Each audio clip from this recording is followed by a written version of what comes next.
بسم اللہ الرحمن الرحیم۔ آج کا ہمارا درس خوف خدا پر ہے۔ پہلی حدیث پاک صحیح ابن حبان کے اندر موجود ہے۔ حضرت ابو ہریرہ رضی اللہ تعالیٰ عنہ آپ حدیث پاک کے راوی ہیں۔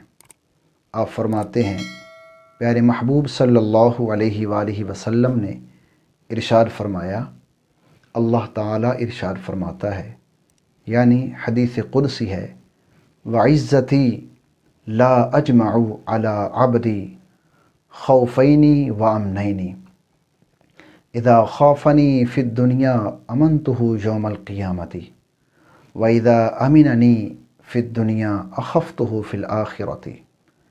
مجھے میری عزت کی قسم، میں اپنے بندے پر دو خوف جمع نہیں کروں گا اور نہ دو امن جمع کروں گا۔ جب میرا بندہ دنیا کے اندر مجھ سے ڈرتا رہتا ہے تو میں آخرت کے اندر اسے بے خوف کر دوں گا، اور جب میرا بندہ دنیا کے اندر مجھ سے بے خوف رہتا ہے، ڈرتا نہیں ہے، تو میں آخرت میں اس پر خوف طاری کر دوں گا۔ دوسری حدیث پاک جو ترمذی شریف کے اندر بھی موجود ہے، اس کے راوی بھی حضرت ابو ہریرہ رضی اللہ تعالیٰ عنہ ہیں۔ آپ فرماتے ہیں پیارے محبوب صلی اللہ علیہ وآلہ وسلم نے ارشاد فرمایا، جو بندہ خوف میں ہوتا ہے وہ سفر منہ اندھیرے شروع کر دیتا ہے، اور جو بندہ منہ اندھیرے سفر شروع کر دیتا ہے وہ اپنی منزل پر پہنچ جاتا ہے۔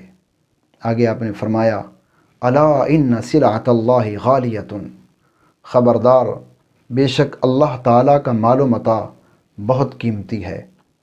الا ان سلعۃ اللہ الجنۃ، خبردار بے شک اللہ تعالیٰ کا مال و متاع جنت ہے۔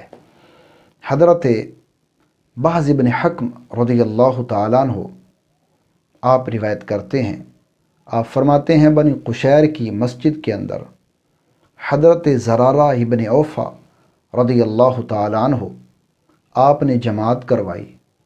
دوران جماعت آپ نے سورۃ المدثر کی تلاوت کی۔ جب آپ اس آیت پر پہنچے، فَإِذَا نُقِرَ فِي النَّاقُورِ، پس جب سور پھونکا جائے گا تو آپ زمین کے اوپر خوف خدا کی وجہ سے غش کھا کر گر پڑے، اور آپ کے کف سے انصری سے آپ کی روح پرواز کر گئی۔ اللہ رب العزت کی بارگاہ میں دعا گو ہوں، خالق کائنات ہم سب کو اپنا خوف عطا فرمائے۔